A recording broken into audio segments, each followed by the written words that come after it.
नमस्कार दोस्तों, UP com study में एक बार आपका फिर से स्वागत है। मैं शशिकांत चौरसिया जो आपको यूपी टेट के बारे में, कुछ मैथ के बारे में आपको बताएंगे। जैसे क्वेश्चन आपका पहला है कि 25 से कम अभाज्य संख्याएं कितने हैं। तो 25 से कम अभाज्य संख्याओं को आपको बताना है। अभाज्य संख्याओं को आपको बताना है कि 25 से कम कौन कौन सी अभाज्य संख्याएं होती हैं।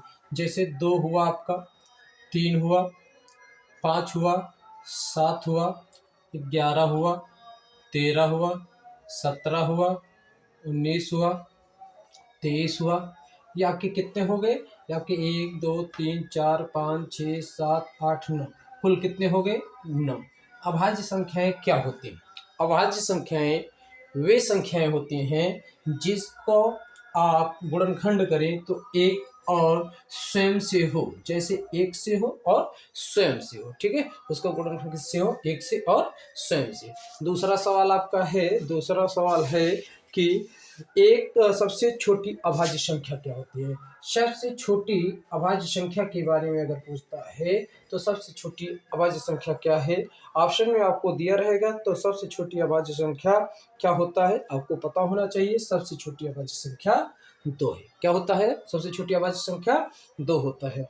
और अगला आपका क्वेश्चन है कि सबसे छोटी अभाज्य संख्या तो 2 है, लेकिन इन 2 है, ये आपका रिपीटेशन क्वेश्चन है। एक अभाज्य संख्याएं होती हैं।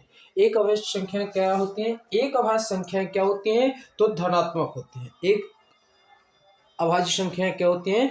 एक अभाज्य संख्याएं धनात्मक संख्याएं होती हैं जो स्वयं या एक के अलावा किसी से अन्य से विभाजित न हो। जो स्वयं से, जैसे यहाँ पर 17 स्वयं से होगा, एक से होगा, 3 स्वयं से होगा, एक से 5। ये आपके संख्याएं हैं अभाज्य संबंधी।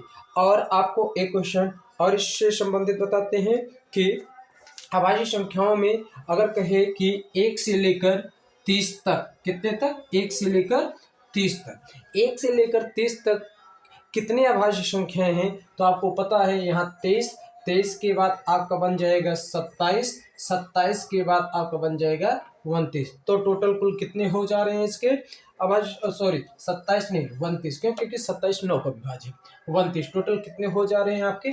10। तो ऐसे कोई भी अभाज्य संख्याएं पूछेंगे तो आप उसको सरलता पूर्वक निकाल लेते हैं। जिसको अभाज्य संख्या नहीं पता होगा वो ये स्वयं करेंगे कि ये जी जो स्वयं से और किससे एक से विभाजित हो जाए, ऐसी संख्याएं शाभाज्य और ऐसी संख्याएं भाज्य संख्याएं अभाज्य संख्याएं कहलाती हैं।